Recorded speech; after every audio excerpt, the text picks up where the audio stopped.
Veterans, come on up front. You're going to lead us in the Pledge of Allegiance. Veterans, first responders, former NYPD firefighters, for our first responders, these are our protectors and defenders. These are the people that we're here for tonight. These are the people who we salute. And they will lead us now in the Pledge of Allegiance. Eric Spinner. Thank you, Phil. Hats off. Please uncover, hands over hearts. Veterans may render a hand salute. I pledge allegiance to the flag of the United States of America and to the republic for which it stands, one nation, under God, indivisible, with liberty and justice for all. Thank you very much, veterans and first responders, all our protectors and defenders. Now, please remain standing. We're going to have the opening prayer. Let me call up Rabbi Menashe Bovid from Belrose Jewish Center. All right, everybody. We're in a special time of the year. First of all, there's something very big coming up next week, September 11th, at the Whitestone Republican Club, and Vicki will give you more details later. It'll be 7:30 p.m. at the Grace Lutheran Church in Whitestone. We're going to be putting on a very special event commemorating 9/11 and honoring those who, like these people who were up here just a few moments ago, who risked their lives for the rest of us. We're in a very special time on the Jewish calendar right now. It's the month of Elul, which leads up to Rosh Hashanah and Yom Kippur. Now, this is a time of fixing. It's a time of deep contemplation, understanding things in the deepest way and knowing what direction we need to take. But it's not just a relevant time for Jews, because if you went back to ancient Judea, the kingdom of Judah, there was a rabbi named Yeshua ben Yosef. If you're a Christian, you know him as Jesus. And that's what he was using this month of Elul for. This is a very, very heavy month. And so this is a very special meeting because it's wonderful that we have this big crowd here tonight. So we're here together, we're connecting our souls b'yachad, in unity, because we are partially through this mission of joining with President Trump in making America great again. We've already made America great. We're going to make it greater. We got to protect it right now. The Democrats, the Demo-communists as I call them, the godless Demo-communists and their Islamic allies are doing everything they can to tear this country down and take our freedom, take our liberty away, and impose totalitarianism upon us. God has blessed this country, given us this country as a special gift. And that's why we are here tonight. So let us make use of this tremendous energy God's pouring into the universe at this time, into our world. We can actualize that energy as we unite together in harmony to really, really continue to protect this country, to continue that process of making America greater. And let us all join together and say, Amen. Amen. Thank you. Thank you very much, Rabbi. Everyone can be seated. And welcome everybody to Queens Village Republican Club, a monthly meeting. We're back from the summer. Hope everybody enjoyed their summer vacation. And here we are, now we're back. I want to welcome everyone. Thank you all for coming to America's oldest Republican club, established in 1875. And I have to make a disclaimer that I was not present at the time of the club's founding, for those who have that in mind, I must say. But anyway, we are the oldest and one of the most active Republican clubs in America. And we're here today, to enact our mission. And I see some new faces here, some new people. You're all welcome. What we normally do at the beginning of every session is we reiterate our mission statement so we can keep focused on what we do as America's oldest Republican club, carrying the torch for liberty for our nation. Our mission is to follow the principles and support the principles of the Republican Party and to elect great Republicans here in Queens who can uphold those principles. And those principles, in a nutshell, are individual liberty, constitutionally limited government. We support our First Amendment, freedom of speech, our freedom of religion, our Second Amendment, gun rights. We support family values, traditional family values and human dignity. We support our first responders, our veterans, our U.S. Military men and women serving overseas, and we support our police. And that's why we're here tonight, to support our protectors and defenders. Oh, okay. And also, most important, we support our President Donald Trump and his America First agenda.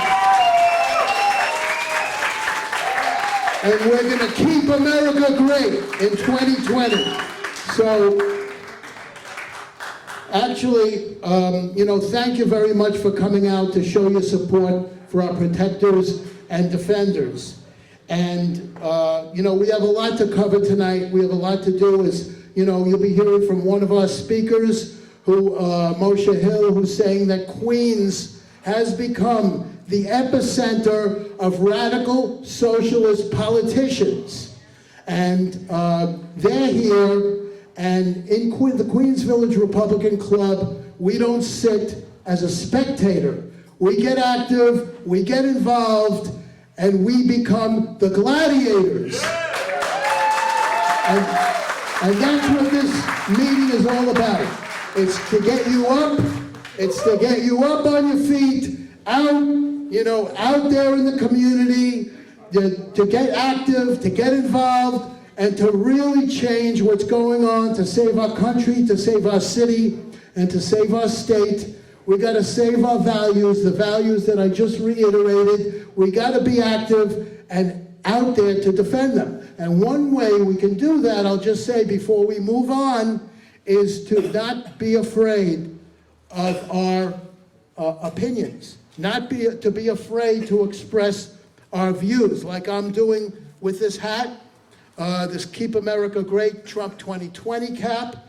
I see some of you have them. I'm proudly wearing Trump 2020 shirts and America First shirts and some Queens Village Republican Club shirts.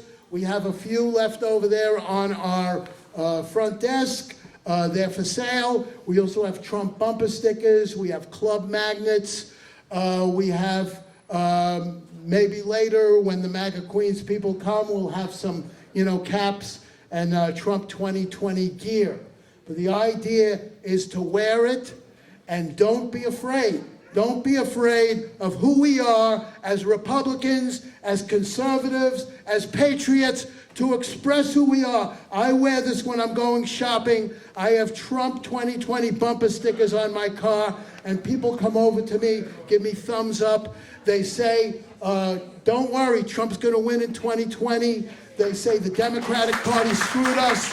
We're no longer Democrats. We're going to vote Republican next time. I get this all the time. It's very encouraging. So everybody, let's spread the word, get the word out there. Everybody get active. Everybody make a difference in your community. Don't be afraid of who we are. We're going to do it, and that's how we'll change things.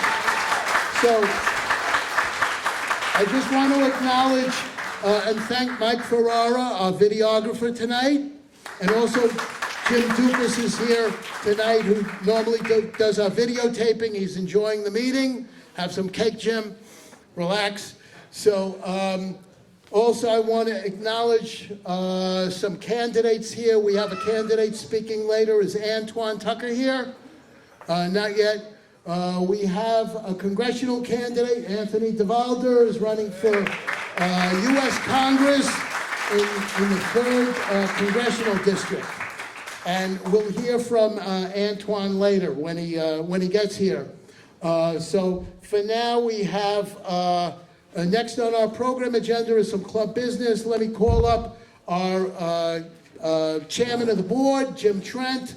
He'll talk about some club business, and our wonderful Columbus Day dinner, which is going on next month. So let's give Jim a hand. He works tirelessly behind the scenes for this club. Thank you, Phil.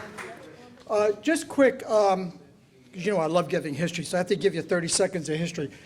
Back in the days when we were meeting at the Knights of Columbus, we could not have our general meeting in October because the clubhouse was filled every night with Columbus activities. So we relocated to Nancy's Restaurant in Floral Park. After we relocated here, there was no reason that we had to go to Nancy's, but the board decided we wanted to go back to Nancy's because we enjoy that venue for the meal that we get over there. Now, unlike the Christmas holiday, the meal that's served there is not mandatory. You don't have to buy it. It's $45. There's a choice of 9 entrees in this fixed price arrangement they have. It's a 4-course dinner. So the only thing is that I need to have reservations in advance because the restaurant needs to know how many are coming, but I don't need the payment in advance. But if you're planning to come next month, it's October 3rd for the Columbus meeting. It'll be at Nancy's Restaurant on Jericho Turnpike, just east of Little Neck Parkway. It's just between Little Neck Parkway and the city line that becomes Floral Park, Nassau. So it'll be announced in the newsletter for next month. But I want you to know that we're doing that. For the board members that are here, the next board meeting will be September 25th at my house. I think that's it, Phil. How much is this? I'm writing a check. It's $45. We really don't make a lot of money on that. It's basically just to cover our expenses. Okay, thank you, Jim. We have the MAGA Queens people. They're going to be selling their wares, MAGA Keep America Great caps and Trump 2020 gear. They're here. They're going to be setting up. So now we're going to move right along to our first speaker. Our first speaker is Kristi Kollar, and she will share a life-altering experience she had. She's coming up here with her new baby, Adeline. She's a pro-life advocate. She's here with her father and her grandfather, and she speaks out about pro-life issues and sexual assault awareness and suicide prevention. Let's give a big hand for Kristi and Adeline.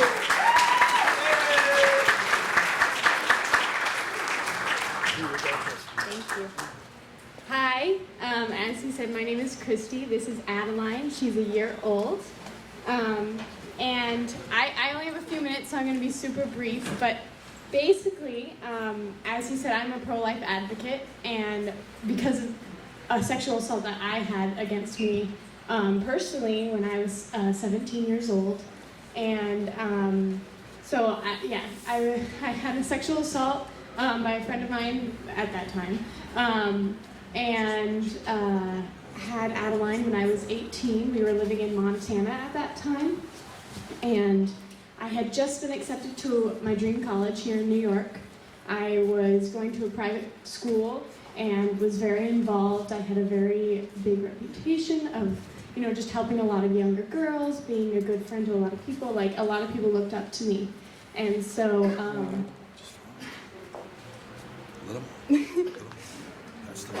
thank you. Sorry. So, yeah. 1 second.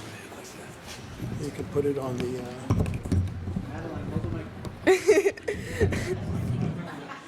Thank you. Okay. Just watch that wire. Yeah, thank you. Okay, anyway, so, I had all these things going against me, so it seemed like the absolute worst time. Not that any sexual assault or unplanned pregnancy seems like a good time, but we had a lot going on. We had a house fire, we had my grandma died, we had a lot going on. It was crazy. And I was terrified. I was absolutely terrified. And I knew that I had a life growing inside of me, and that how do you know?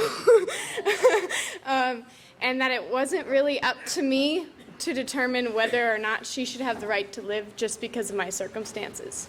And so even though everything was wrong and everything was terrifying, I knew that I didn't want to get rid of her, that it wasn't her fault, that her dad was a rapist, or that any of this stuff had happened in our life. And so even though I was scared, I obviously decided to go through with it.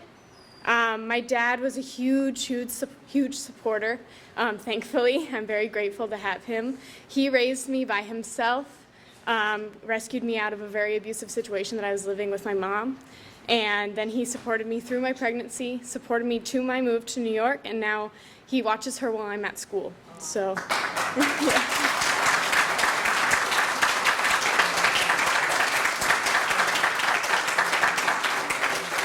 That's my dad over there with the phone. He's amazing.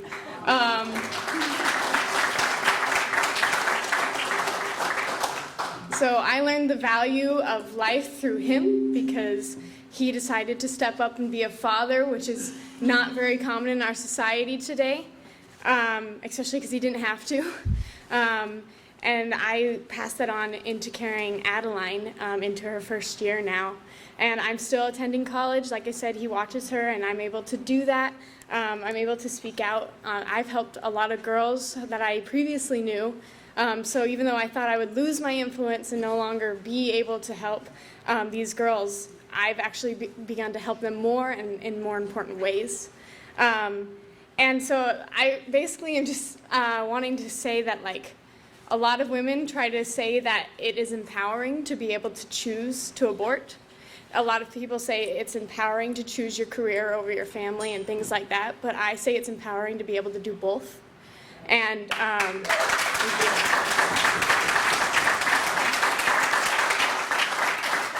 I am eternally grateful for Adeline. She is the best thing in my life, absolutely. Yeah.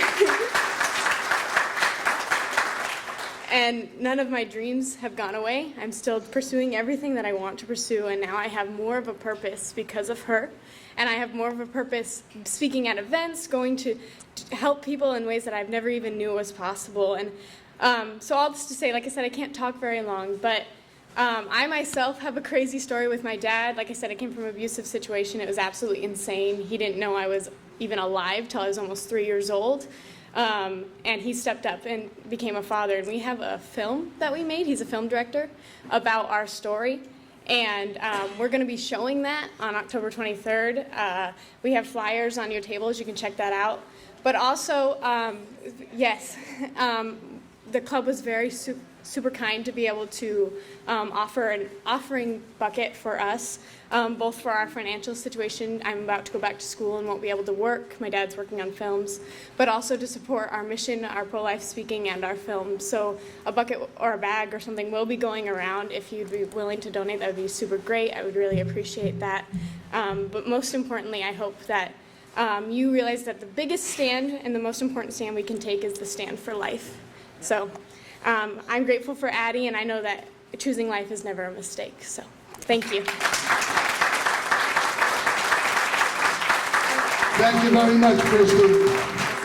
Yeah, go ahead. Thank you, everybody. I had the pleasure of meeting Kristi and her family last month at the Rockaway meeting. She's also going to come as our guest tomorrow. She's going to be interviewed for Currents, which is the Catholic news source in our diocese, and going to be in the tablet. She's also going to come to Bridge. She's one of our clients.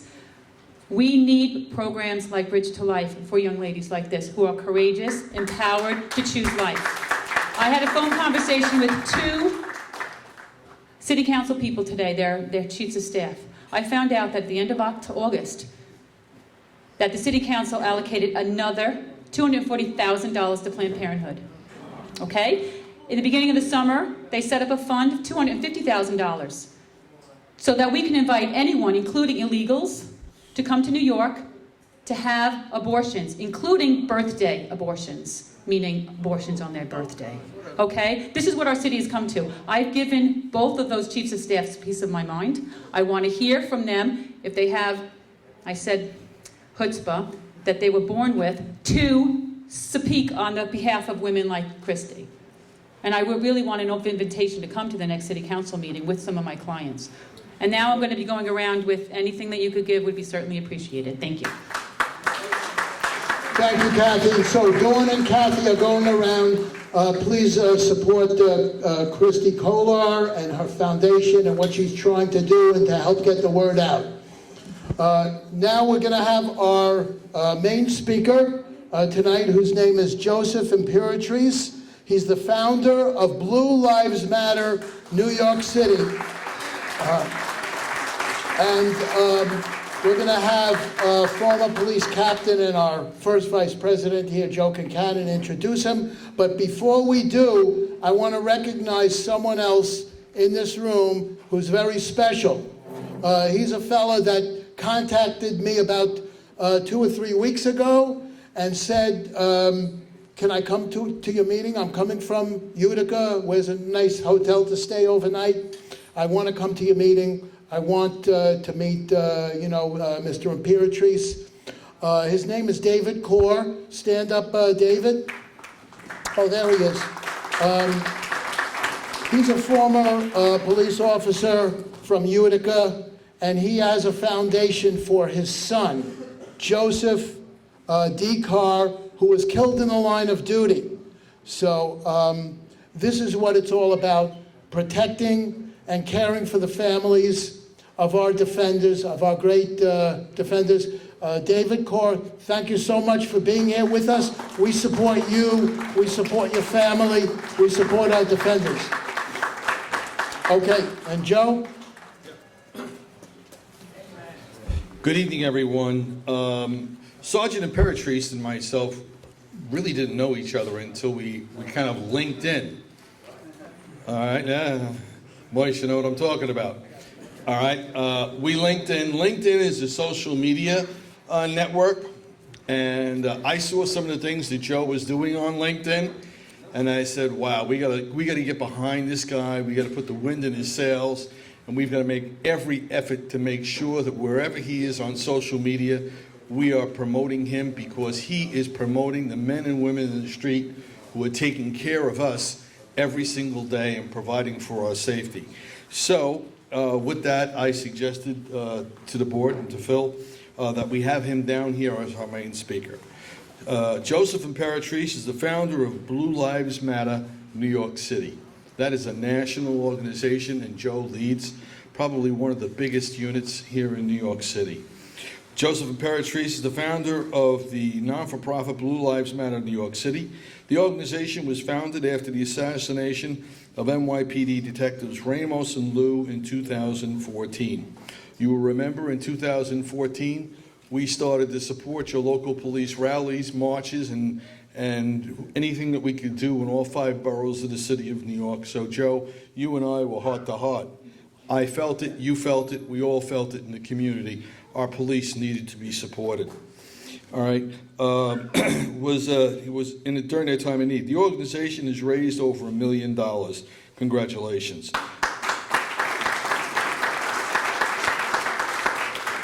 Joe is a 13-year veteran of the NYPD in the rank of sergeant. He often appears on Fox News, speaking about national issues affecting law enforcement. Members of the organization are both police officers and members of other state and federal agencies that are dedicated to making a difference and demonstrating that Blue Lives Matter. Ladies and gentlemen, it is my ultimate honor, all right, to introduce to you Sergeant Joseph Imperatrice of the NYPD. Joe.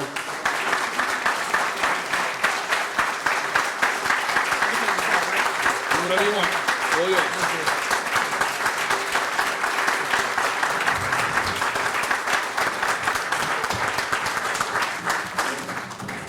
Well, first of all, I'm blown away. In this room, there's over 100 people tonight with school going on, with work, and just seeing how much people not only love this nation, but love New York City. And I think the solid majority, just like a couple years back, I think people are fed up in general. You know, seeing the pictures on the wall when I walk in, it always gets that tingle in my spine, because in 2014 with Ferguson, Missouri, with the nonsense with hands up, don't shoot, which was false, with I can't breathe, which was false, which I grew up with Danny, and seeing this last month really hurt what happened. And I was at the Ramos and Liu wake and funeral, and Raphael's was first. And we're the NYPD, they make Hollywood movies about us. And we see police officers literally from all over the nation come and supporting us. And I think it was a time they said, you know what, we always stood together, we're really gonna stand together now.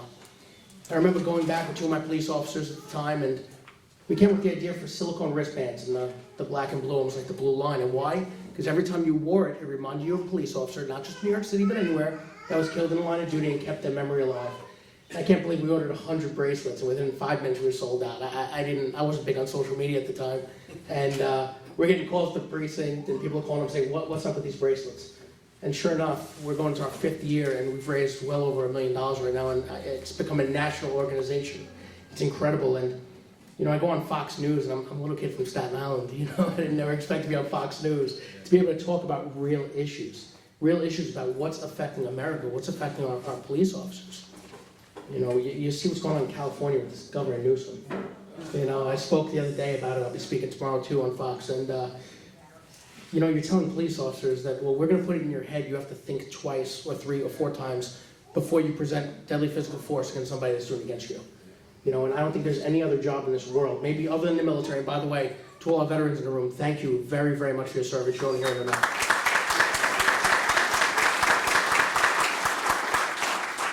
I don't think there's any other job other than the military, right?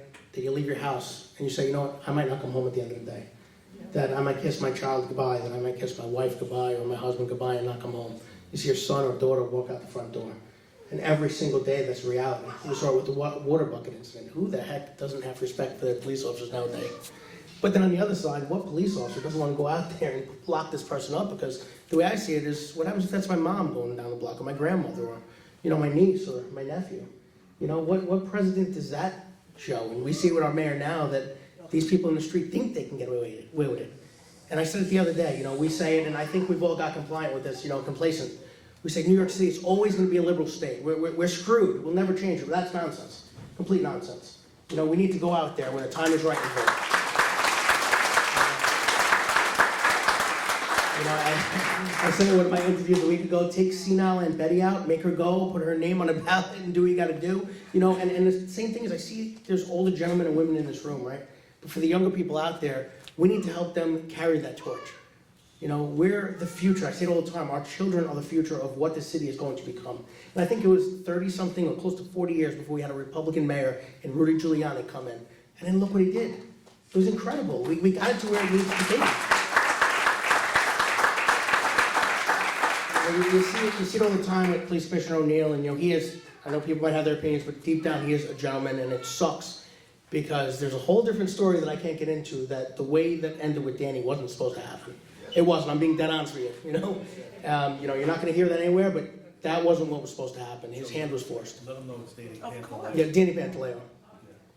I'm sorry, I don't know what I was saying, but if we know, but they. Yeah. So that was the incident with the officer with Eric Gardner a few years back, right? But you know, we can't continue to let this trend go on. And I tell people all the time that we might be in a low rut right now. But we're going to get back up. It's going to take some time. And we're going to get back, but we have to put our support and our effort into the people that are going to do it. We can't sit home and say, well, we lost already. No, we didn't. Because no one expected Donald Trump to win, right? And that was a nation. That was New York City. That's a nation. We can make that happen in New York. You know, and with the way things are going, and I've been putting out there a little bit more and more and more. I have 6 more years before I retire. And I never expected to have the platform I do. But in 6 years, I'm going to make a serious run. God bless our assemblymen. You know. God bless our councilmen, but I'll leave it up to you guys to worry about the potholes, the parks, and the stop signs. But I would love to one day to be able to represent the city of New York as the mayor, so we'll see what happens. But before I close, I just want to say that when individuals like yourself and all over this city support our police, go up to them and say thank you. When you go up and you give them a cup of coffee, or it could be a cold water on a hot day while they're in a detail, you don't know how much that means to them. You know, I say it all the time, and I'm sick and tired of this word racist. You know, they make it seem like It's a lie. They make it seem like people of different religions and nationalities don't get along in this world. It's a lie. Look around this room. We're living proof. We do get along. We love one another. That's what it's all about. You got this false narrative all the time, the front page of papers, and you know, on these news channels. Look at it. It's right here. You know, we love each other, so we can't let that bog our mind down. But the police officers, I say, are the all-star team of the United States. Why? Because you have officers from all over the world that come here to do the right thing, to protect other human beings. And on behalf of all of us, not just in New York City, but nationwide, thank you for your support, because that's why we do it.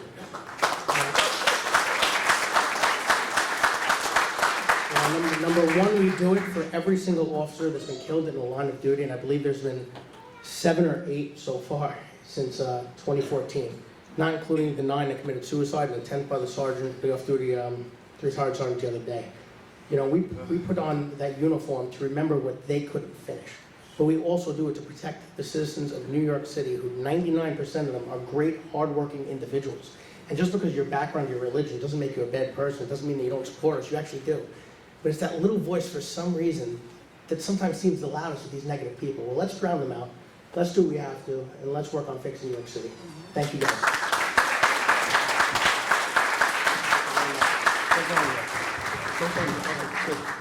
All right, Joe, you're not prepared to talk about this, and I'm not terribly prepared to talk about it either, but you and I both would agree suicide prevention in NYPD is just a freaking huge issue.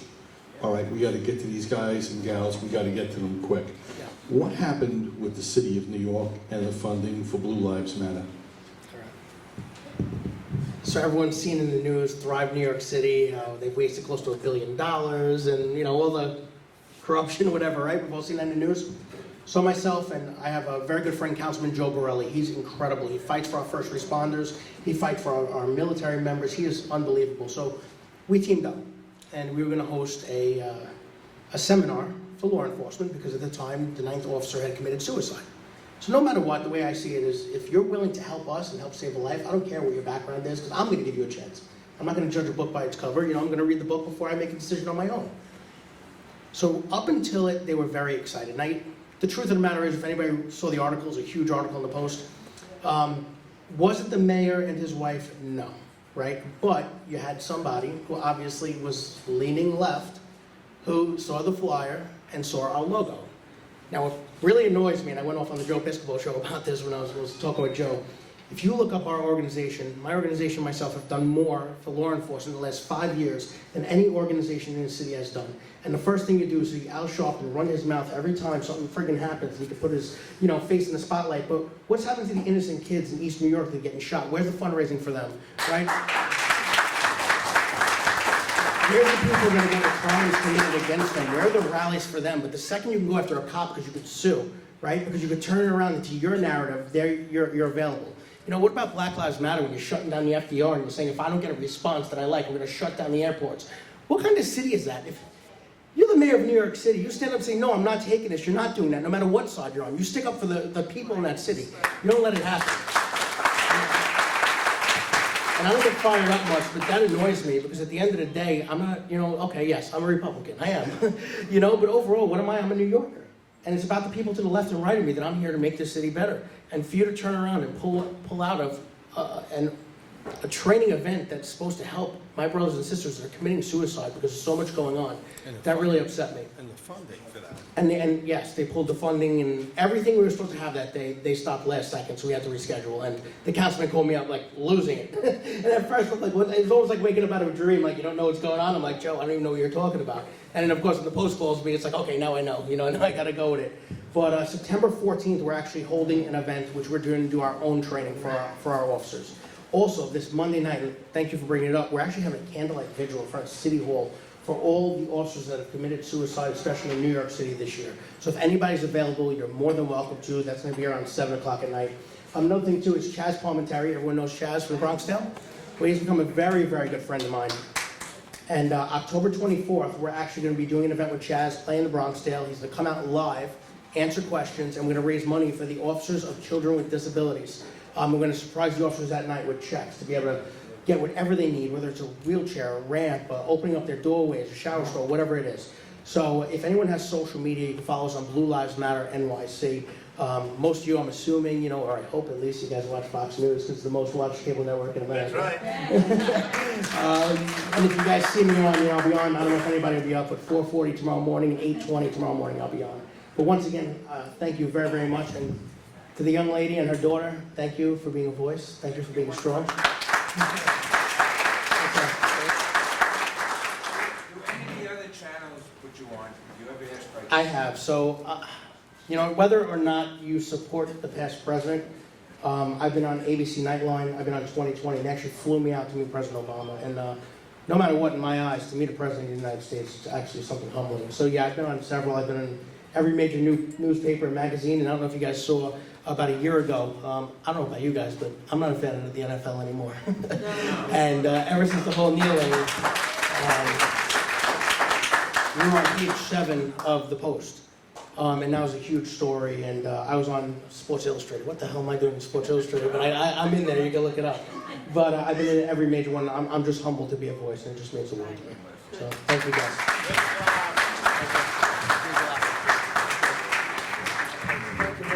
Now, how valuable is LinkedIn? Pretty damn valuable. Did I get the right guy? Yeah. All right, so those of you that are on social media, do me a favor. Follow Blue Lives Matter New York City, and, you know, like, share, do what you got to do, and let's get these guys the kind of support that they need each and every day. They're in the trenches fighting for every single one of us. All right, Phil, I return it to you. Thank you very much, and I'm turning it over to Delvis for a brief announcement. How are you, everybody? I'm Delvis Estrada. I'm one of the third vice president of the club over here. We've got a lot of new faces over here. Who wants to join the club? I've got about 6 or 7 flyers over here, which includes information to sign up to be part of the club over here. Being part of the club is important for everybody. Everybody should be part of the club here. It's a $30 membership fee for the year. It's well worth it. Anybody want to fly right now? How much does it cost? $30 per member. Okay, Please sign up, join our club if you're not already a member. Thank you very much. Now, moving right along, we're going to go to our next speaker. David Solano is the Vice President of the Community and Alumni Association Friends of Bayside High School. He's also the chair of Bayside High School CTE Industry Advisory Board, and he will give us an update on outrageous news for Bayside High School and all of us who have to operate with this mayor and his commissioner, Carranza. So, Dave, come on up and give us an update on Bayside High School. David Solano. Thank you very much, and I thank you all for having to be here. I'd like to just make this real brief. As Joe is showing you, this is about one of the principles that you have in your club, and that's to protect merit and high standards. That stood out like a sore thumb, because that's why I'm here. We have a high-performing high school. Doesn't matter what neighborhood it is, it's Bayside. Principal came there 12 years ago. He took the graduation rate up to 98%. He made it a full CTE, Career Technical Education School. He has yet to receive full funding for the CTE money, which is impacting his programming. He has not received, like a lot of other schools, the fair student funding that the schools are authorized to get. Some get 90, some get 85, some get 110. This is what the DOE does. They go ahead and they determine who are their little pets that they're going to do it. We have a new chancellor in here. We thought we'd give him some time. You see what he did? He took some leadership, he pushed them aside, he brought in his out-of-state cronies, making multiple times the salary. So you want to know, why are they cutting $3 million from Bayside High School's budget? They told the principal, you can do more with less. Other people need that. This is a travesty, and you know, we sit here tonight trying to go ahead and improve our students' education, but we're getting our legs cut off, but only if we let them do it. So I know everybody here is an activist. You can go home, go talk to your neighbors, and make this DOE accountable. Some of the things, first of all, a little bit of background. I'm a proud community member, and I'm on the Community Board Education Committee for Community Board 11. I've been involved in education since my daughter entered into New York City Public Schools, and I think that's what my passion is to see that our youth and our communities have quality education. We have a mayor that says quality equity for all. I don't see it happening, okay? And it's It's going to show. It's going to show as soon as we start seeing the decline in education. And I think that that's part of the strategic plan of socialism, is to decimate the education system and make them dependent, right? Okay? It's obvious. We all know what's going on. As I said, what did the principal do to achieve this rate? The New York City Department of Ed in high schools has an average of 500 students to one guidance counselor. Think about that. You think they really have the time? He went ahead, doubled his staff for counselors, 250 to 1. He did that from the first year that he came on board. Where does that money come from? It comes out of his hide, okay? But it's paid off. That student who starts in the 9th grade has that guidance counselor for all 4 years. The guidance counselor is accountable, the parents are accountable, and the student's accountable. We live in a very diverse school system right now with over 17 languages.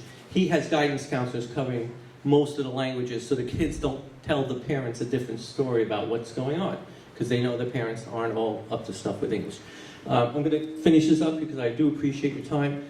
I want you to say, the school's success has met the devil. How do you spell devil? D, evil, okay? Remember that. And that's what's happening if we let it happen. What are we doing? Right away last year, the community board sent a letter to the mayor. He never answered it. The councilman held a press conference and made a press release. Never responded to it. What we're doing now, the PTA, through their own funds, mailed out 3,500 postcards, like you see over here, to all the community. Friends of Bayside High School is not just an alumni, it's a community. We've sent out postcards and mailings to every community alumni member from Bayside High School that we could. We're trying to get the word out. The community board has their meeting next Monday night. I hope we fill it with people signing up to speak. And on next Friday, in front of Bayside High School, across the street, there's going to be a press conference at 10 o'clock. We have our borough president, our councilman, our state senator, and our state assembly, thank you. And we also have Grace Meng, because I said, Congresswoman Meng, that school is not getting its funding. I want you to tell me, where did the money go into New York State? Because the city says the state's not getting it. The state's saying, we're giving it to them. They're just not giving it to you. Apparently they have that power. And if we stand by and let them do it, it's going to pay off. Thank you very much. Wait, 1 second, David. How can people get in touch with you? Fire Carranza!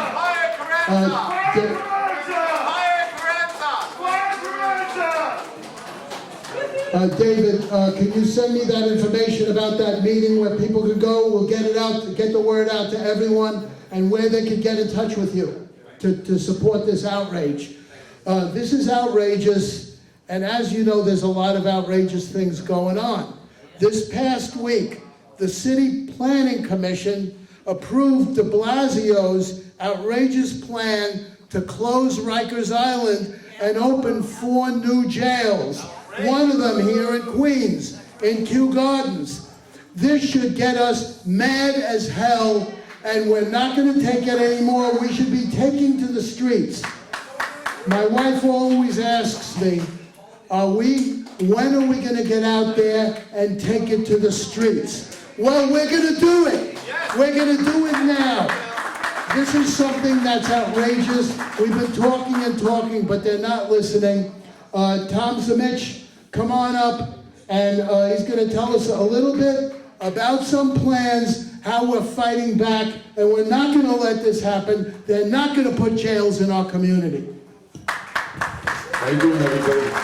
I'm handing out some flyers. I'll pass this through. Everybody pass it through. This is from the Daily Newspaper about the vote that they took, the City Planning Commission. 9-3 they voted to allow new jails to be built in all the boroughs. There are some people, some assembly people, some council people who spoke out. But this is happening, whether people are speaking out or not. Just like the gentleman before me said, nobody's listening.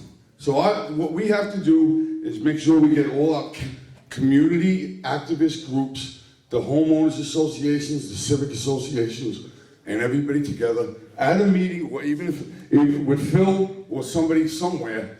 We got to protest. We got to protest every day. once a week somewhere, just like Charlie Veruska's doing for the council, for the school stuff. This is ridiculous. Whether we like it or not in this room, they're doing whatever the hell they want. And there's no one's here standing up. Because no one can fight them back. Unless we have some lawyers or whoever taking them to court and doing, even when they took them to court about the homeless shelter, they had some other loophole about that it's a rehab center, it's not a homeless center. And they're doing this no matter whether we like it or not. Same thing with Rikers Island, what they're talking about, doing this. There's no plan. You had AOC with her Green New Deal, but that was all BS. We know that. We know they just want to grab the land so they can sell it off for millions and millions, and some other millionaires are going to make some money building condos and high-rises on it. And they don't care about us in our community. No one, as far as I know, maybe somebody can correct me, no one has escaped from Rikers Island. So why do we want to move any inmates or whacked out people out of Rikers Island into neighborhoods where we live? Everybody's property values are going to devalue because no one's going to buy you a home and live down the block from a jail, or a homeless center, or an injection center, or anything for that matter.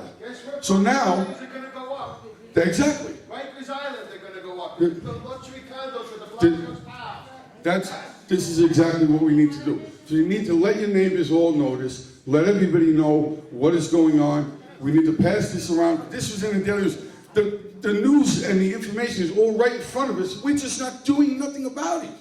Nobody's organizing this. So we, as Mega Queens, are trying to put something together for the end of the month, maybe in about 2 or 3 weeks, to reach out. We got Jackson Heights Homeowners Association and some United for Trump people that we talk to, and even Mark too. I'll talk to him. Anybody he knows, and Vicky. I called this morning. All right, to leave a message for you, and to try to get all and. Mike with the College Point Taxpayer Association, right?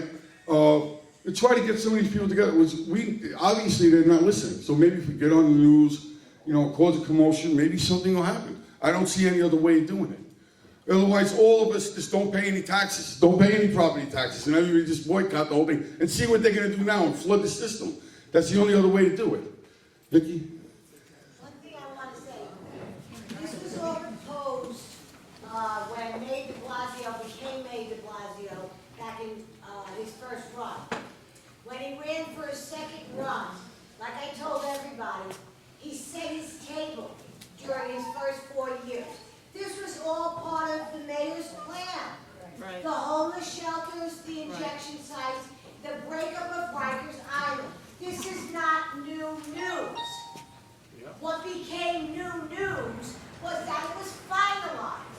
Right. Now what everybody has to realize here is we can stamp our feet and we should, but the only way anything here is ever going to change is when we change the government of New York City. That's right, absolutely. And this is why we all need to band together.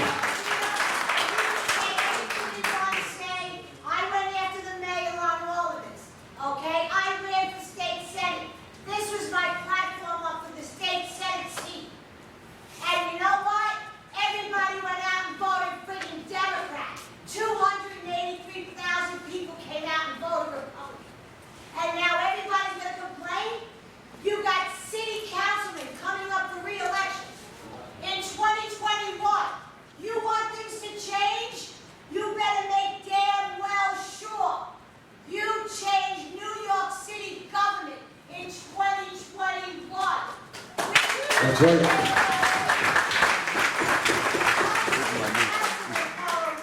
What's going on? 1 full year before a shelter goes in. 1 full year. So if you got a complaint and a shelter goes up in your neighborhood the way one is going up 3 miles from my front door, Solano had every chance to stop it. He knew about it in 2017. And yet it was not stopped. Rather than he be true to his constituents. He's a Democrat. There is no such thing anymore as a moderate Democrat. That's right. Because like Cuomo said, if you're conservative, he don't want you in this city. And he don't want you in this state at all. Anything. In order for them to get support from their party now, even a moderate Democrat is being made to go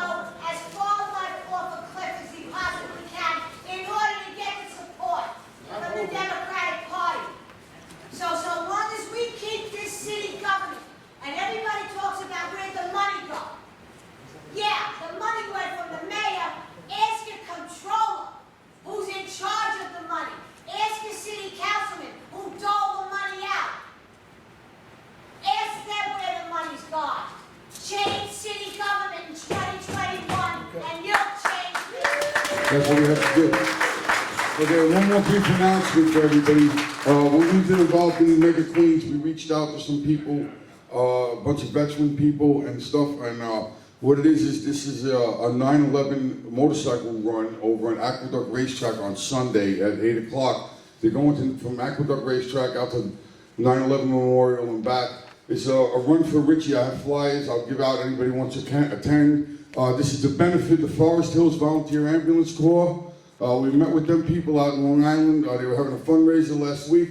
Bunch of great people, just like you and me, regular Americans, standing up for this country. And they're going to have a run, and all the benefit, all the money that they're doing is going to go to Forest Hills. And that's a great organization. Tom Long has his meetings there, I believe, for the conservatives. So you know they're a great organization, and people who are supporting this is real American people. So thank you very much. Thank you, Tom. Now this man, Tom Zamich, and you see that gorgeous lady over there, they're getting married on September 17th. And this is what Tom is doing in his spare time. So I want all of you to get active, to get out on the street, get behind our candidates, and let's change things here in New York, as Vicky says. We have to change our government. So now we have another speaker who's going to talk about exactly that. His name is Moshe Hill. He's a conservative commentator who writes a column for the Queens Jewish Link and other media outlets. He's focused on Queens as the epicenter of radical socialist politicians, and he will tell us how we can fight back and defeat them, and we, as a Queens Village Republican Club and Queens Republicans, have to lead the charge. Moshe? Thank you so much, guys. Thank you. Hi, everyone. Wow, this is a jazzed up, amazing crowd. I love it. I love the energy that's coming from this room.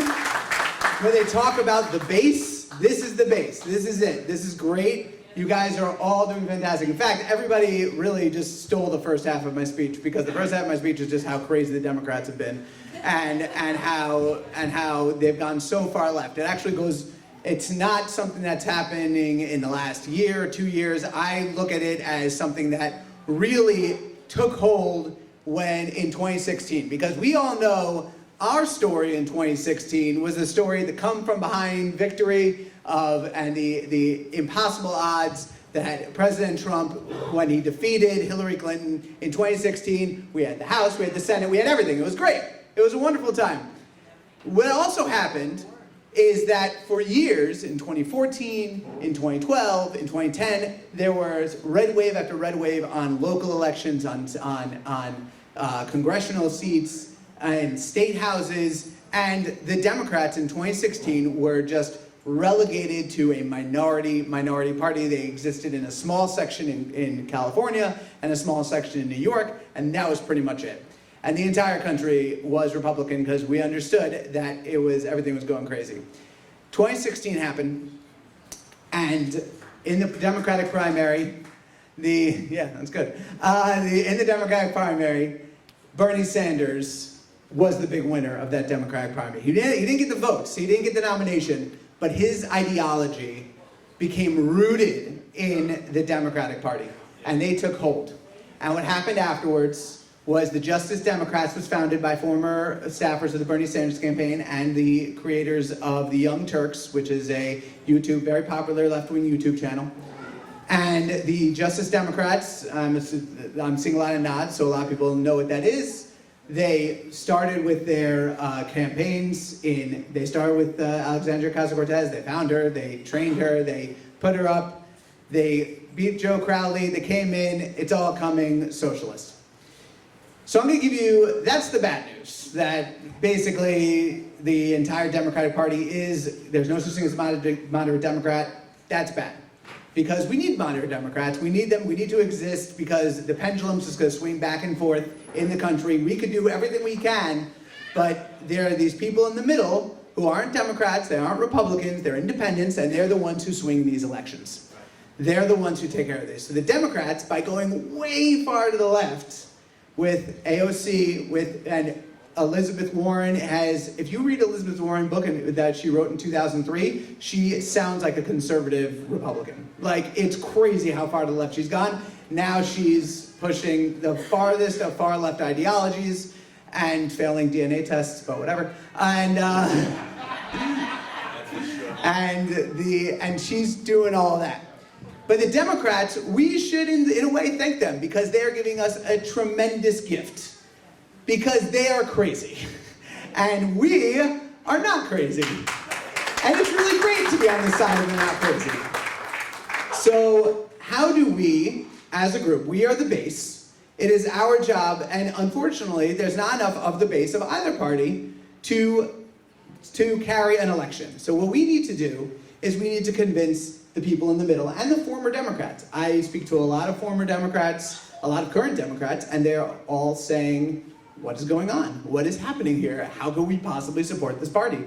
How can we do this? So the one thing that the Democrats have on their side is obviously the media. The media is 100% in the Democrats' pocket. They push every single narrative they have. Now, what the Democrats like to do is they push on the passion, which is they tug at the heartstrings, and they combine policy with the premise. Now, what I mean by that is they take the premise of any particular argument and they tie it directly to the policies that they propose, and they say, if you dislike the policy I propose, you dislike the premise. For example, the border. You have something at the border, you see children separated, now the Trump administration changed that, but they had children in cages, and they said this is really terrible, they're separated, they're alone. So what we have to do is we have to catch and release. And you say, what we have to do as a base, and what we have to do is we have to go to those people who are independents. Don't bother talking to the far left Democrats, by the way. That's just a little piece of advice. If it's just one-on-one and they're far left, it's only worth it when there's a crowd watching you, because they're never going to convince them. Everyone's going to get entrenched in their own argument and nothing's ever going to happen. It's not worth the aggravation. I've been aggravated many times. I've done it. I do it all the time. But when there are people watching, when there's people who you can sway, you have to make sure that you separate the premise from the policy. You say, yes, it is very terrible that these children are being put in this situation.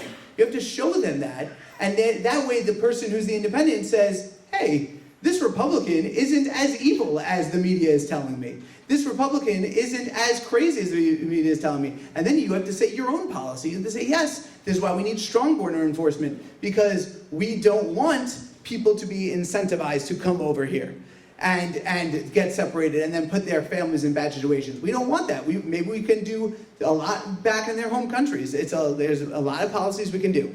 That's just one thing. Another thing is gun rights, gun control. That's what they do. They say, look, they put it together. They say the morally right thing to do is to end mass shootings by taking away guns.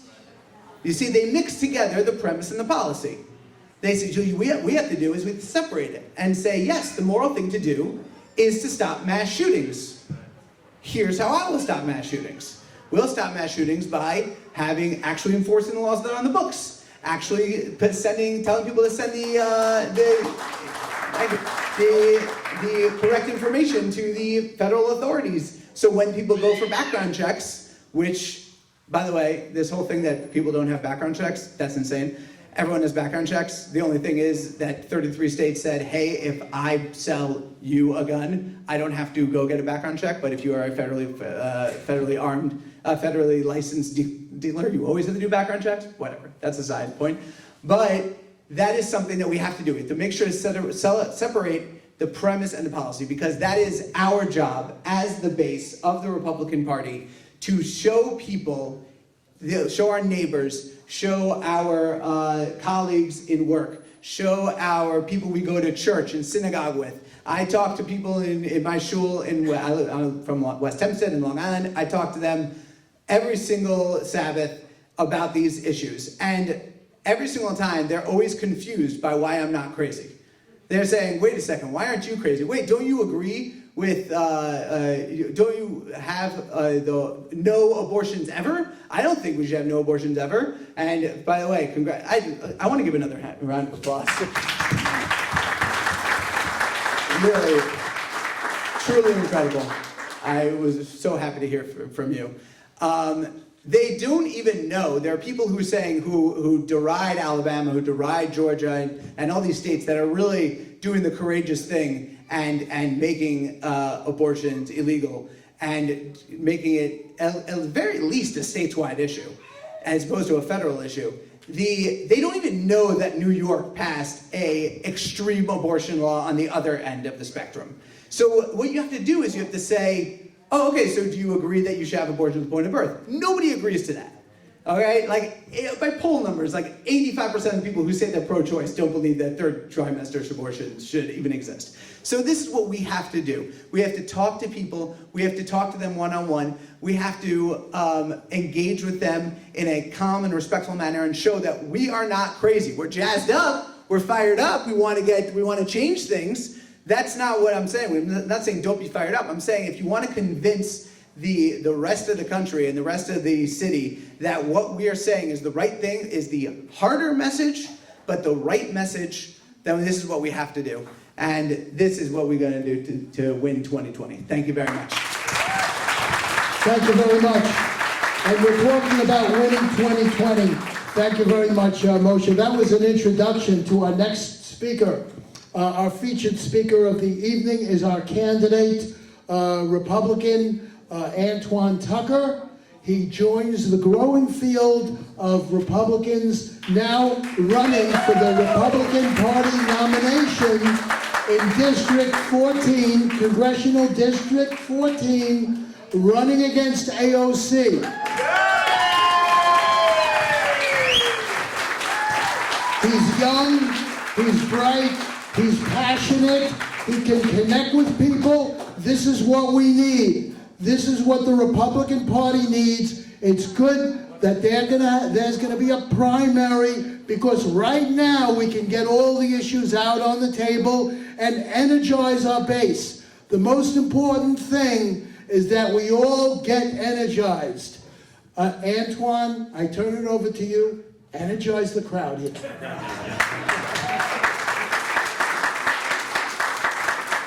I would like to thank the Queens Village Republican Club for inviting me here and allowing me to come here today to speak. I appreciate it. Thank you, Phil. I appreciate it. Thank you very much. I hope everybody's day was better than mine. My day kind of started off okay. I got up. I was happy. I was excited. I was like, yes, I'm going to go to Queens today. I'm going to go speak to some jazzed up people.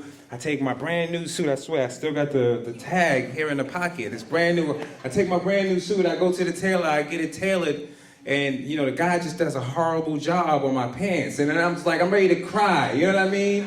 You know, on the way over here, you know, our driver is like, he took one wrong turn, another wrong turn. I'm like, you know, this is just like not the best day whatsoever. But I am extremely excited to be here. I'm blessed to be here, and I want to thank every last one of you for allowing me to be here. Let's talk about some issues, okay? We have a habit of allowing people to come when they want something without offering anything truly to you in return, okay? So you've allowed, and this is everybody in this room, this is every generation you can think of to my generation currently, and even someone who could be younger than me currently right now. All right? We've allowed people to come in every 2 years, every 4 years, and make a bunch of promises to us. But none of them has ever came through with anything that they said, except for our beloved President of these United States. Give that man a round of applause, please.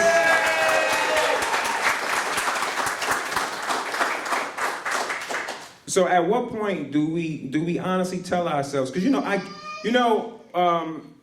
when I was younger and I was on the wrong part of life, you know, on the wrong path, you know, before I found Christ, before I got saved, when I was on the wrong side of, you know, just everything, just the thought process that the youth have out there right now is currently still the same. It hasn't really changed.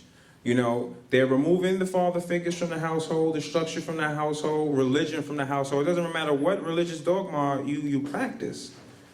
The importance is the structure of it. How important it is to believe in being morally responsible for your actions. Currently right now.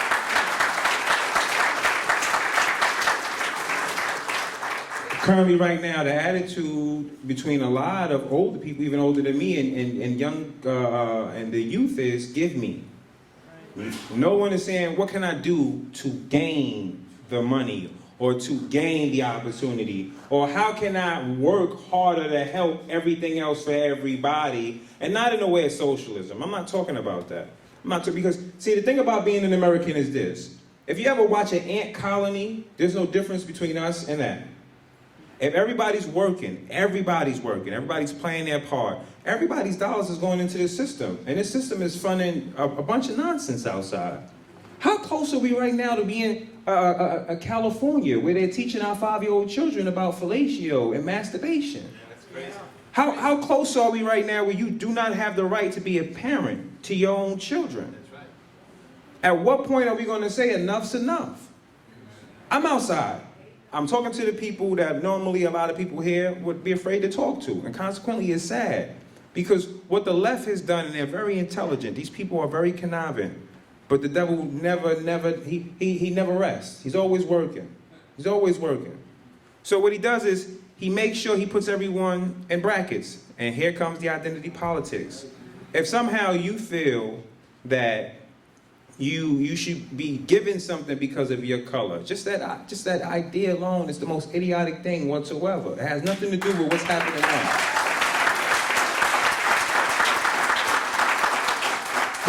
But when you promote this idea and continue to promote this sick agenda, then you have people feeling I've never been robbed of anything. Never. I've never been robbed of anything.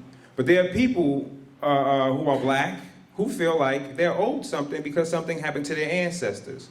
I get it. I get segregation happen. I get a lot of things happen. Well, we're not talking about holding the Democrats responsible for it, then we shouldn't be talking about anything.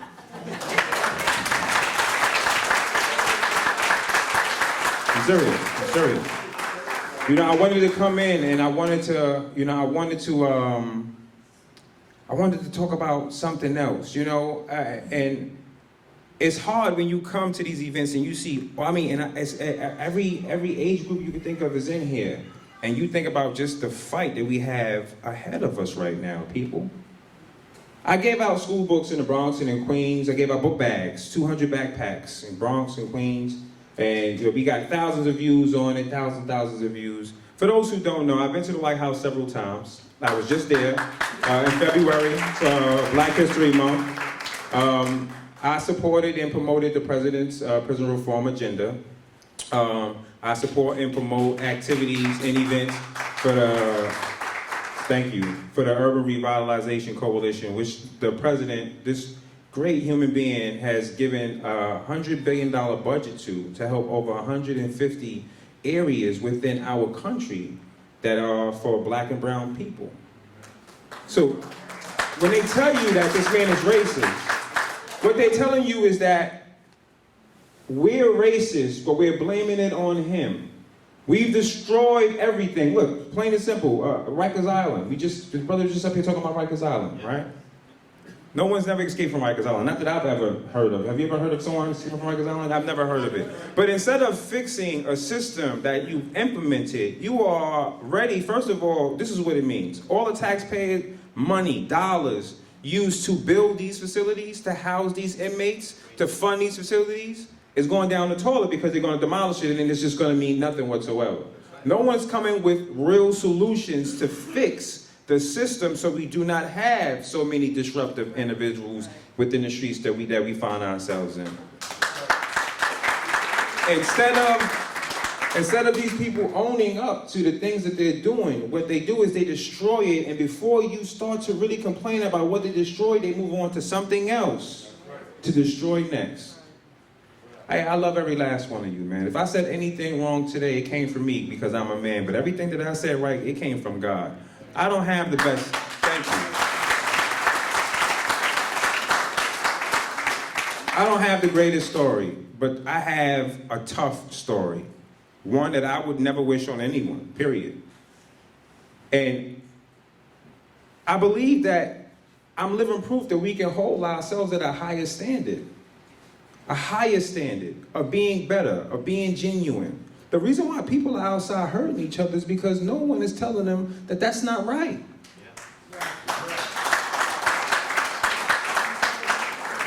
There's a culture of ignorance, violence, and over-sexually charged imagery and material that's being promoted out there. No one is giving you anything to build your foundation, to build your moral foundation. We're gonna have to start doing it, people. Every 2 years, when they come for your vote, instead of giving them your vote, ask them what their records are. Ask them what is it that they've contributed to the communities that's made the communities better. Ask them about the things that they felt was tough decisions they had to make in order to get to where they are, so you can test where they are morally as well. But we need proof. The proof's in the pudding, right? That's what they say, right? The proof's in the pudding. Well, I want pudding with proof in it. I do. I want a school system that's gonna work. I want to make sure that when we talk, yeah, I do. We have a plan for the school system. From middle school all the way up to high school, we want to implement vocational training back in the school system. Okay? We do it in our district. Then we raise up candidates that will promote the same issues: law enforcement, education, job opportunities. And these are the things that I'm going to talk about briefly, real quick before I go. Okay? It's important that we invest in our children instead of creating an environment where they feel it is comfortable to beg people. This is what this is. When I was 13 years old, 12 years old, I was packing bags. I remember like it was clear as day. We was poor. I remember having to literally share the same spoon with 3 other siblings. We were poor. But never once did I see my mother go outside, drink and smoke and drugs. So being poor is not an excuse to act ignorant. Right.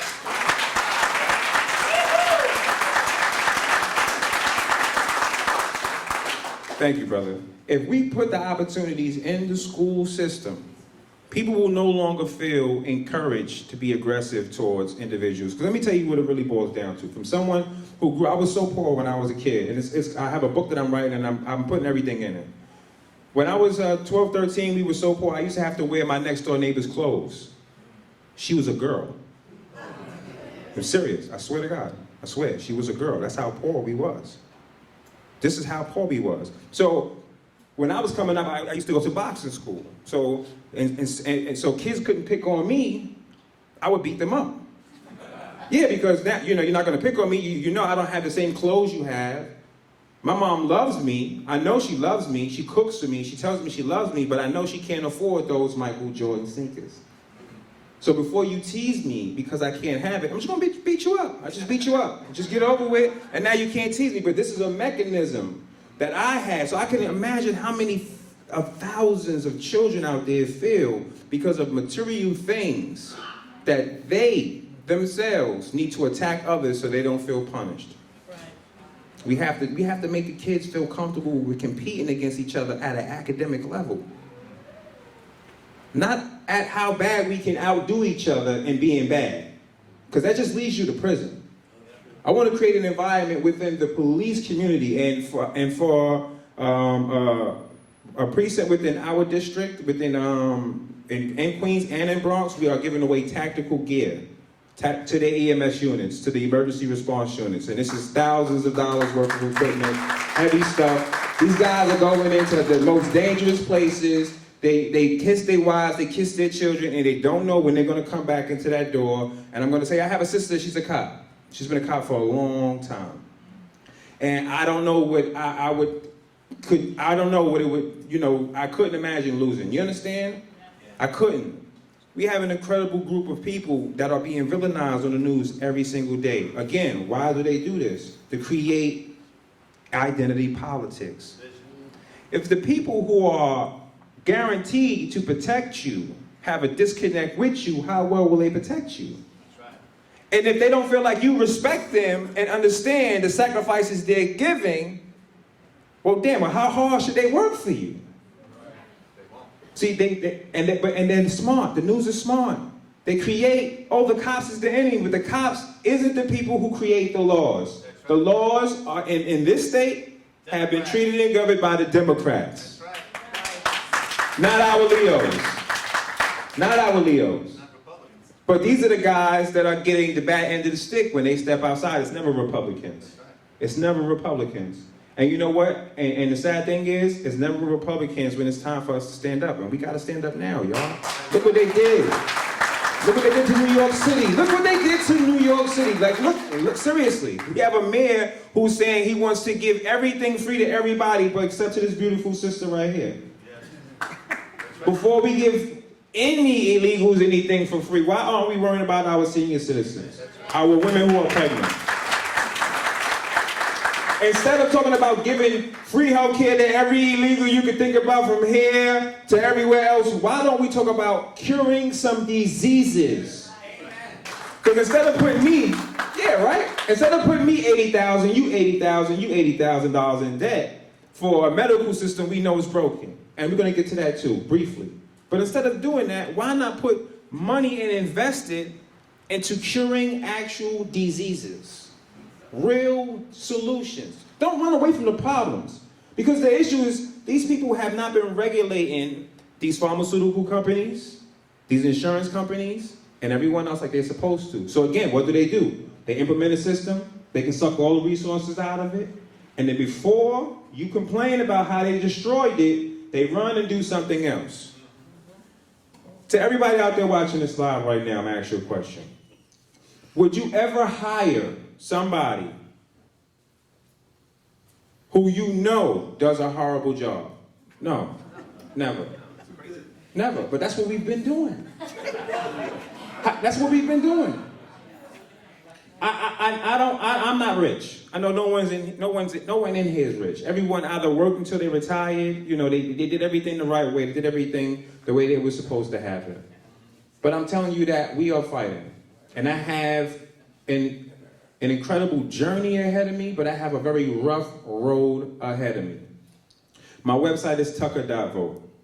I've been asking people to donate $10 if that's all you can donate. If all you do is pray for me, then just pray for me, it doesn't matter. But if you can get the word out and you can tell, you know, your next door neighbor, like, there's a black guy that can tell Alexandria to shut up and they can't call him racist, right?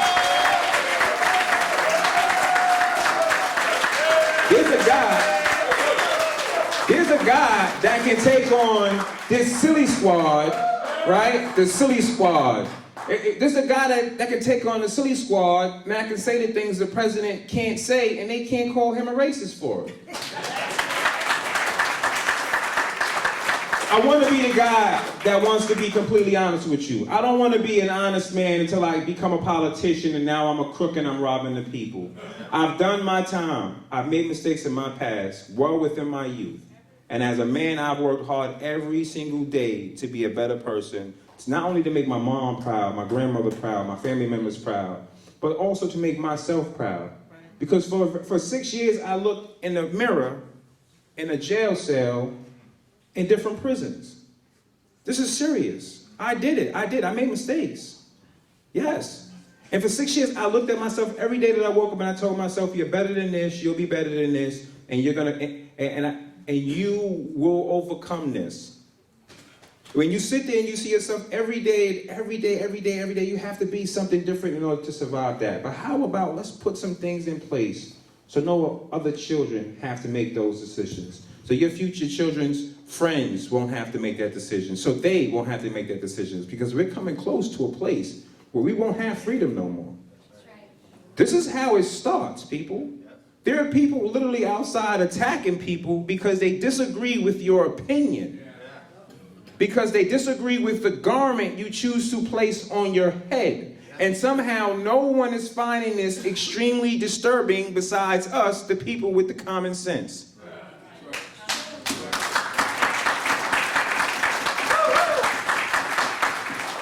2020, 2021, from this point on, we're going to have to be accountable for our own actions.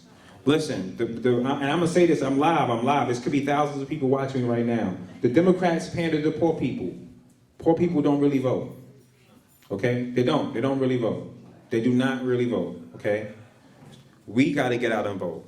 The working class, the retired, those who's just starting to get into work, those who've done everything they can for their family, who've been here for generations and came here the legitimate way. Let's create a space so people can actually say we're doing right by our own people. Last thing, before I go, if you don't mind. I have a few questions. All right, okay, let me just say one thing before, we're gonna take questions, but I just wanna say one thing before we go. One more thing I want to touch on was small business incentives. A vote for me would mean not only do we work on our school system, but also small businesses. You own a small business. You're in a neighborhood, okay? You don't live in a neighborhood, but you have a small business in the neighborhood. If you hire from within the community, we will no longer outsource our dollars to countries that don't actually invest in the community. If you hire people in your store from the community, it doesn't matter if it's your brother. If he's from the community and he lives in the community and you hire him, we guarantee that the government starts to look to give you grants first, so you can continue to open up your businesses. Actually, I ask you a question real quick before I take questions. Where are you from, brother? Here, of course. Queens. But what part of Queens? Queens Village. Queens Village. Let's say you own a store in Queens Village, okay? But you don't live in Queens Village. Let's say you live in Long Island. As long as you hire those from within Queens Village, then we would come to you and say, hey, you're doing a great job. We've seen everything that you're doing. Your success is just, it's incredible. We want to give you the opportunity to open up either another one of these businesses or come with a business plan so we can invest in another idea that you may have to help create more revenue for the people within our district. I'm not playing. I'm not for sale. They don't scare me. And I'm prepared to win. Thank you. We have an opportunity for some questions, and as we do, we grill our candidates with some tough questions here, but I know Antoine can take it, so don't hold back. Give him your tough questions. Don't. Here we go. First, He look like he don't like what I'm saying at all. So let him say what he wants to say. I want to hear what his brother has to say. Go ahead, brother. Go ahead. I'm just teasing you, King. I'm just teasing you. I just have a question for you. I've asked you this before. You're at a disadvantage of 29 to 1 in the district. There's not a lot of votes to go around. 69% of the district is undocumented. I'd really like to know, now that I've heard you speak more and more, what's the game plan to separate yourself from a crowded race of eight individuals, and what do you think is your secret weapon in order to get people, like the folks in here are excited about you, in that district, which I'm born and raised in Jackson Heights, and I know how tough it can be of a crowd. What's your plan to separate yourself from the crowd and also win over Democrats? Because you can't win without Democrats. Okay, great. That's a great question. So I'm going to answer the question by asking some questions to give you some answers. Are we cool with that? Okay. So you would say that the Democrat Party currently has the hold on the what's cool factor, right? All right. I'm cooler than she is. That's it. Okay. Way cooler than she is. Secondly, she's done nothing for the community. I'm on the ground. So while she's wherever she is, twiddling her thumbs, screaming all types of things to the garbage disposal, you don't work for me! When she's doing all of that, I'm actually in the streets, and I'm actually engaging in individuals, and I'm actually talking to them. Every single Spanish person you talk to, it doesn't matter what ethnicity, ethnic background they choose to say they come from, whether they say they're from Argentina, Ecuador, Salvador, Mexico, it doesn't matter. All of them believe in God. The big G. The man upstairs.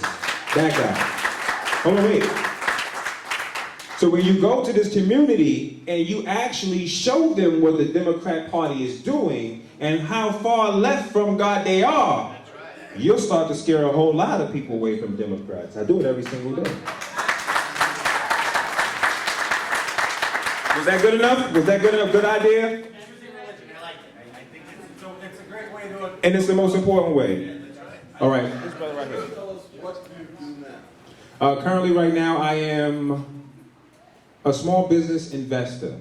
And I run a tattoo shop. That's my 9 to 5. A tattoo clothing store, massage parlor, facial parlor, everything out of one location. I'm a firm believer, I'm serious. I'm a firm believer that the square space within the area should create revenue. There shouldn't be any space that shouldn't actually bring some type of revenue back. So you can buy something off the walls. You walk in there and see hats on the walls like, there's a bunch of, you just pick it off and just take it in. It's good to go. No, I'm not a bartender. No. And before that, I was an independent record company owner. I did rap music for a very long time. I was on Love and Hip Hop. They play my music almost every day on the radio out here. So before I decided, they play my music almost every week on the radio, definitely out here in New York City. So before that, I definitely had some social media attention. We have a large following, millions and millions of views. This brother here, then that brother back there. Go ahead, brother. I like what I heard from you. Great, that's great. So I need your vote. I need your vote now. I need you. Okay. So I'm from Solano. Okay, great. Originally, I'm from India. Okay. And I know that in Jackson Heights also there's a huge population of immigrants. One thing that I can say, which you actually mentioned, is that the immigrant population, regardless of their religion, they give a very premium importance for education and for traditional family values. Exactly. And so your stand on those things are going to really help you. My question to you is that a lot of people are absolutely pissed off at AOC for what role she played in making sure Amazon doesn't start in Ramsey. Yes. So people are ticked off at that. So how are you going to really utilize that issue? What I'm doing currently is I'm not only looking at the land and trying to get maps of the land to see initially what it is that she screwed up. But I'm also looking within the district in the Bronx as well for another area as well, because once I win, all right, once this is all said and done, and once I win, my plan is to actually talk to the president and CEO of Amazon and try to actually bring the company back to New York. So, and I would try to have a plant placed in Queens and in the Bronx. What I want to do for the district is, there's a big boom happening. We have a beautiful future ahead of us as far as this city is concerned. And there's a lot of things happening downtown Brooklyn. You see the Barclays Center, you see how everything is looking. We want to be able to create that atmosphere within our district first before someone else within Queens and in the Bronx and another district steals the idea, steals the capital, steals the funding, and then we lose out on it. So I'm definitely going to jump on top of it to make sure. Go ahead. One more question. Okay, this brother right there. Beautiful polo shirt. That's an expensive shirt too. I know, I had it. Thank you. I do have a little bit of a history, a strange one with AOC. I was asked in Forest Hills, they were having some political rally, I didn't know what it was. They asked me to play some music, because I retired and now I'm in a band. So I did some patriotic songs, and then she came up and spoke, and I was not impressed with her at all. 2 weeks later, they invited me to this small group to grill her on different questions. It took me like 10 minutes, and I was going, wow, we're in big trouble here if this one is. So I didn't really get this last question, but I want to go back to the original question. Yeah. What's going to separate you from the pack? Doing. I mean, it's the doing. Go ahead. So one of the things, I mean, I don't even know what's true anymore as far as that district is concerned and what's happening there, because there's so many different stories coming out of it. On one hand, they love her and idolize her. On the other hand, you hear that not too many people feel connected to her. They don't like them. I think that you really do need to have like 4 or 5 issues that speak to this community, and either what she didn't do or what you're going to do that's more effective. And I'll give case in point. You know, you could bring Amazon back to that neighborhood. But if the schools are not producing literate young men and women, okay, it's not going to help the community. They're going to come outside. So, you know, that's one issue I think that is really very, very relevant to both of the neighborhoods in the Bronx and the Queens. And I do think, I really, you know, I'm moved by your discussion, but there has to be specificity. Okay, let me specifically explain to you. Back to the first question. real quick. Because I'm live and I don't really want to get too much of my strategies out there. I'm going to be frank with you. I'm going to be frank. I'm always going to be honest. I will never tell someone something and lie to them, not knowingly. If it's in my power and I can do it and I can get it done, I'm going to get it done. I'm going to make sure the main issues, because I'm from the community. I grew up in this poor environment. I grew up with the ceiling falling out from above us. So I'm going to go in and I'm going to actually tell them I know what's going on, but I'm going to show them I know as well. I'm going to make sure that I actually tell them, you know what? Excuse me, y'all. The only thing I have to do to these people is tell them the truth. That's it. I don't have to make up stories. I don't have to lie. The people are not stupid. Nobody's stupid. The same way you find yourself concerned, the same way these people find themselves concerned. But now here's the thing. A lot of them do not speak English. So you're speaking a language that Scary told me they don't know. A lot of them are here illegally. So a lot of them are afraid. They don't have anyone to talk to. They don't know who to talk to. So I'm going to go and just tell them the truth. That's it. That's the only thing I can offer anybody here. I'm not going to go get elected, run to D.C., move to D.C., and pretend like I don't know how the light switch works. I'm going to remain within our district. You will bump shoulders with me. You will see me frequently. You will see me at the office. You will come in. The same way I'm running this race, I still go open up the business that I'm working at every day. It's the same way I'm going to do this job. The same exact way. And I have elders within our community, people who know, people like Vicky. People who know, the game, people who understand exactly how the political system is working within our city. And I'm going to get the best advice that I can. I know that this will be a job that I will learn on, but I will do my best, the very best that I can, and I will not allow these people to sell you out. That's the best thing I can tell you, brother. Thank you. Thanks. Let's give it up for Antoine Tucker. What's your website? Your website, one more time. Tucker.vote. Simple. Tucker.vote. Thank you very much. Tucker.vote. Let's thank Tucker for coming down, and thank you all for coming. We have a couple of brief announcements before we close the meeting. We have the Whitestone Republican Club meeting on Wednesday, 9/11, is going to be a special tribute to 9/11, a special meeting. Vicky, you want to say a word about it? Vicky Palladino, the president of the Whitestone Republican Club. Hello, everybody. This is a packed house. I'm thrilled. Anton, terrific job. Everybody has to understand, we got to balance this race out. Oranges with oranges, not apples and oranges, okay? We got to get a candidate in this district that can check off all the boxes that we need to check off in order to fight AOC the way she needs to be fought. This guy here, he checks off the boxes. Oh, yeah. Look at the other people you got running. Just take a close look at the other candidates. They do not check off the boxes. As far as we go next week, I am proud and honored. Once again, I feel like I say this all the time. I invite you, cordially invite you, to attend Whitestone Republicans meeting next Wednesday night. It happens to fall the second Wednesday of each and every month. Next week is September the 11th. It is going to be an honor, a tribute, and a true reflection of what we lived through on that fateful day. I promise you a night that you will not forget. It will be with speakers, it will be done with music, it will be done with prayer. Anton will be there again, and I'm looking forward to seeing a house full. We will have a full color guard. I'll let the rest speak for itself. It's going to be just fantastic.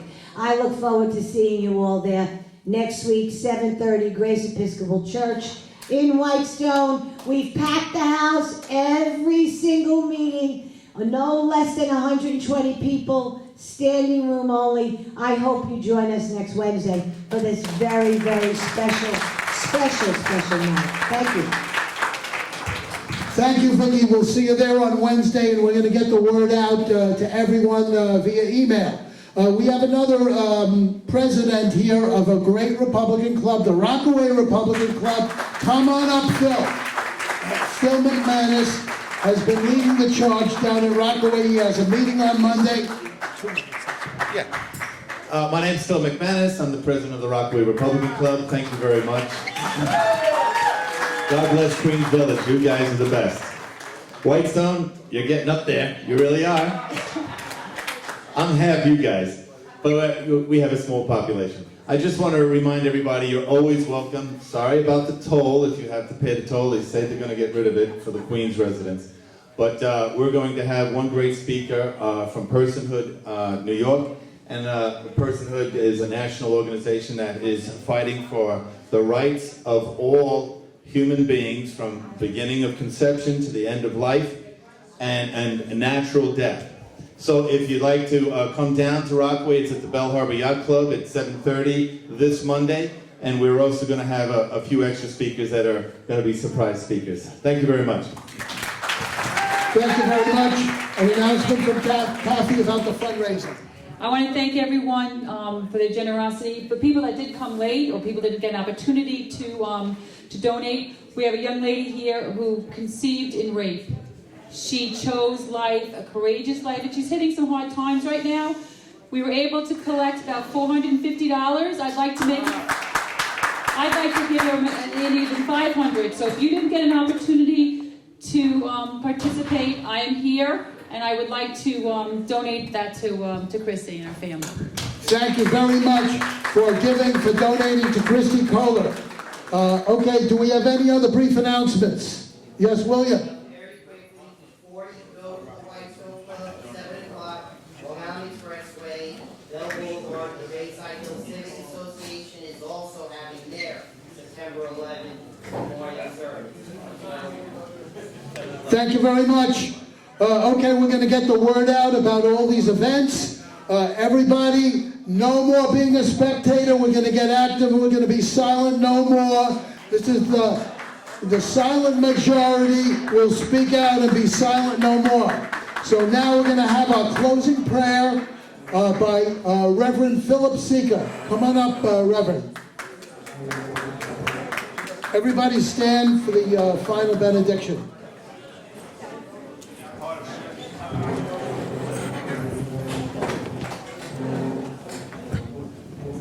Our Father in heaven, we ask your blessing on each of us as we leave this place. Help us to hold high the ideals of our club. We pray for our President, Donald Trump. Give him wisdom and protection.